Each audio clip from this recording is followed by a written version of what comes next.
nama saya Puteri. Nama saya Ruzaini. So before kita orang ada majlis ni, kita orang ada rehearsal dulu daripada rumah Abang Jamil. So diorang akan guide kita first macam mana entrance and everything is very good and very smooth. Then masa kita orang akad nikah tu pun tadi alhamdulillah sekali lafaz menggigil lah walaupun shaking kan. So okay. Walaupun sejuk berapa peluh. Okay, time tu Tuhan je yang tahu macam mana, tapi alhamdulillah lah semua dipermudahkan. And saya rasa macam tak tahulah macam mana nak cakap, macam lega sangat bila semua benda dah settle and everything ada orang guide. And itu kot benda yang kita orang sangat-sangat bersyukur. Sebab kalau ikutkan betul, kita orang memang tak tahu apa-apa. So macam it's good sebab kita orang ada someone yang guide kita orang. So macam kita orang prefer vibe rumah. So that's why kita orang pilih rumah Abang Jamil Melbourne. So kita orang nak vibe rumah and then kita orang combine dengan klasik punya vibe. So basically memang beyond superb lah dia punya combination.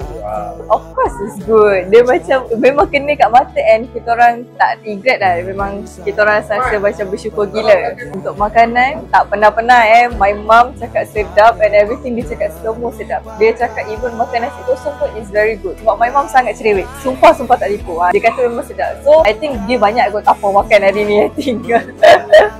To be honest, like masa awal majlis tu rasa macam takut juga tau. Tipu lah kalau cakap tak takut kan, sebab kita buat pun dekat tempat orang. So macam risaulah kalau ada some part yang kita tak kena ke apa benda. But alhamdulillah semua is good. Everything kena dengan orang kata, kena dengan saya, dengan apa selera saya. And now dah sampai habis majlis ni, saya rasa macam alhamdulillah lega and tak sabar je rasa macam nak write it up, nak escape habis macam tu.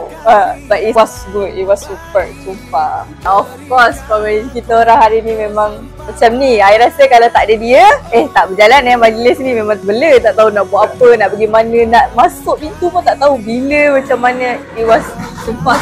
Korang memang patut, macam mana kalau korang belum kahwin, I think you guys should datang then talk.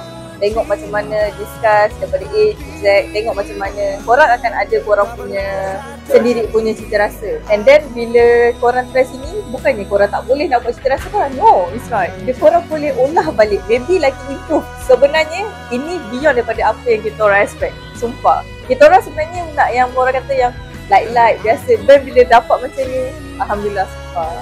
It was good. Ingat Kenduri, ingat rumah Abang Jamil. Bye.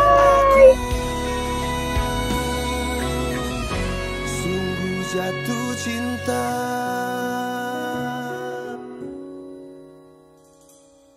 bukan ku tanpa alasan.